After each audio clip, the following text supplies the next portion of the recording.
I just wanted to hop on today and show you how I frame my wood signs to give them that farmhouse rustic kind of look.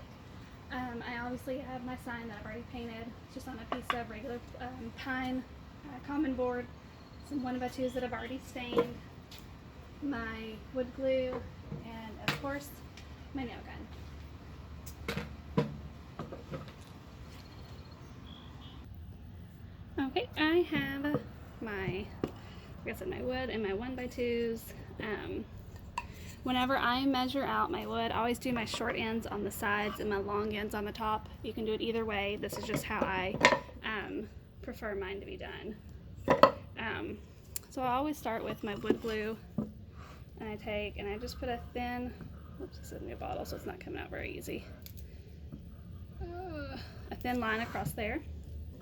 And then I take one of my 1x2s that I have stained and I line it up on the top, making sure that it's flush with the sides and on the back as best as possible. I know some wood is a little warped and I mess with it until I get it to where I want it to be. And this is not the most technical way, but it is the average Joe lazy wazy way to do it. So I get it all lined up and easy peasy.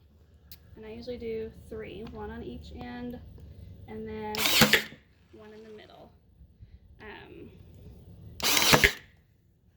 Easy peasy. Like I said, I use the Ryobi Airstrike brad nailer. I use 1 1/4 inch brad nails. I think they're 1 1/4 to do this. Make sure that it goes all the way through. Always heard that the nails are just there to hold the wood in place until the glue dries. I don't know if there's any truth to that, but I always wood glue and nail just to be extra sure, because I know I pick them up by the frames a lot, and I know if I do it and I know how fragile wood can be, then the customers are probably going to do it because they're going to think it's solid, and it should be if you're selling. So I've got my end pieces on. I know there's a lot of shadow and I'm very sorry about that. And again on the top, I do my, whoops, this glue's been out in my car and it's cold, so it's not going to come out very well. I'm always picky about which side of my wood shows, and I like all the extra character and rusticness of the knots and all the grains. But again, I line it up and I shoot 2 on each end, so it goes through the other 1x2 to hold it in place good. And then I do a couple across this part so it's on there really well. And again, this may not be the correct way to do things, or how you're supposed to do it, but it is what works for me. And as a self-taught beginner, I think it works pretty well.